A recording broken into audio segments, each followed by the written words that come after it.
Gunrunner naman sa San Fabian, Pangasinan, arestado sa buy-bust operation. RH38 Freddy Fardo sa detalye. Freddy. Masantos siya kumusan Kuyang Angel. Nasa likod ngayon ng Rias na bakal ng San Fabian Police Station ng suspected gunrunner na isang 57 anyos na residente ng Barangay Angyo, San Fabian, Pangasinan matapos itong magbenta ng baril sa pulis na inakala niyang parokyano.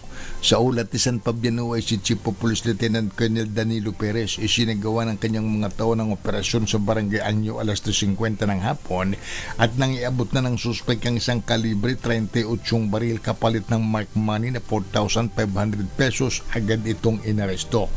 Kasong paglamag sa Republic Act 10591 o Comprehensive Firearms and Ammunition Regulation Act ang kinakaharap ngayon ng suspect. Ito si Freddy Fajardo, Arrestortit, nag-uulat para sa DCRH, una sa Pilipinas, una sa Pilipino. Bagong